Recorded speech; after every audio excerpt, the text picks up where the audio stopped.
6 miles to go. It is Chelsea here, and it is a new month. I have new lesson plans for you, some life updates for you, so I'm really excited to share a little bit about what has been going on. So as far as our life update goes, this month we are going to be taking a tour of a local private school.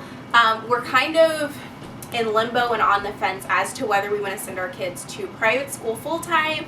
There's an option to do private school part-time and then homeschool part-time, or whether we want to send them back to public school. So if you feel led to, if you wouldn't mind praying for us, we'd really appreciate it. There's a lot of things that we're trying to figure out right now. We're just in the season of life where honestly we're going through a lot of changes, and it's a little, for me, nerve-wracking because I like to have everything mapped out and know exactly where I'm going, and right now that's just not how life is. But that's just kind of a quick life update for you guys as far as, you know, our journey with virtual schooling is coming to a close. It's crazy, but we only have a couple more months left in school. So I'm going to update you guys on a few things as far as our virtual schooling goes, and then share some lesson plan ideas with you.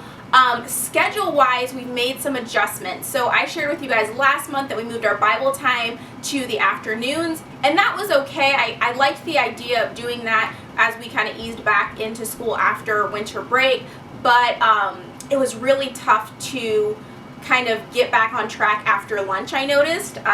Usually the kids, they have lunch and then I allow them like a few minutes to play or do something fun, go outside, and it was just really hard to kind of like corral them back into focus again for Bible. So I moved Bible back up to breakfast time. We started that today, which is the beginning of the month, and I will let you know how that goes. But before winter break, when we changed everything around, it was going really well having Bible during breakfast, because like I shared with you guys earlier on in the year, I noticed that my two younger ones were having a really hard time sitting still, and it was distracting for my older ones. So by doing it at the breakfast table, everybody was sitting down and the little ones were focused on eating, so then I could work with my older kids. At this point, I've kind of phased my little ones out of the Bible curriculum. It's gotten to the point where my older girls have some really great questions and really want to dive in deep, and honestly they're grasping it a lot more than what I had anticipated. So my little ones, I usually have them just color or do something quietly while I do Bible with my older girls. Something else that we started doing last month that wasn't really even planned, but I kind of really enjoyed it and thought it was great for the girls, so we started having reading out loud time. So I shared with you guys last month we did Black history, and I got a ton of literature for the kids to read. I had been just reading it to them, and my 7-year-old London loves to read, and she asked if she could read, and I said sure. And then one day we just did that. We passed it around, everybody took a turn reading, and I thought it was really good because the girls were struggling with some of the words, so that they were able to expand their vocabulary through doing the reading out loud. You know, I can help them with those words, and they can actually learn how to say them correctly, and so it just ended up being a really good thing. So this month and moving forward, we're going to have that afternoon time where we have reading out loud time. So for our preschool March lesson plans, we've so enjoyed doing the Dr. Seuss units, and I've created some packets that I posted on our blog. I will link that below, and I've been doing this with Layla, and we've been spending, I had planned on just spending one day per book, but we've ended up spending like a week on a book with the packets, because I've had different activities for us to do. I was inspired by a post I saw on Facebook. Somebody shared this little family photo album they made for their baby, where they used like the flip up part, I'll show you in a minute, of the wipes container to like make these little flip up things, and they put photos under them. My kids are a little bit older, but I thought that was a perfect idea for our Dr. Seuss unit, and so this is what we have so far. We didn't do our one today. I completely forgot about it, but we'll be adding to it. But I let Layla decorate the front. It says Dr. Seuss book board, and I went to the dollar store and I found these really cute stickers that she put on there. And then when you open it up, we need some more glue. The books that we've read so far, she's put on here, and then you use, if you still have little ones at home, I still have one in diapers, so we have like a ton of these little packets of wipes laying around with this part on it. So I just, we've run out of wipes, I've just been taking them off and like putting them in a container.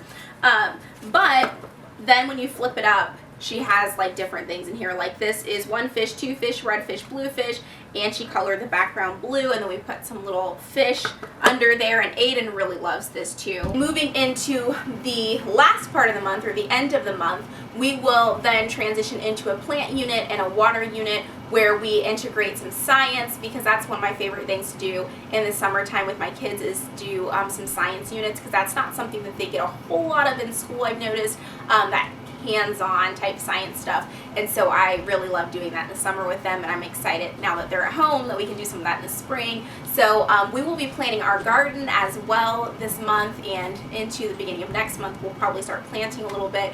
So I'm excited to share with Layla and then Aiden, to a certain extent, how plants grow and that whole process, and allow them to help plan the garden, as well as allowing the older girls to kind of have a part in that too. I know that they will really like that stuff as well. Moving into our family learning, I talked about that a little bit earlier. This month is Irish American History Month, so we are going to be doing some geography with that, and some history, and lots of reading. Then it is also Women's History Month. That's something I forgot about until I started working on my lesson plans this past week.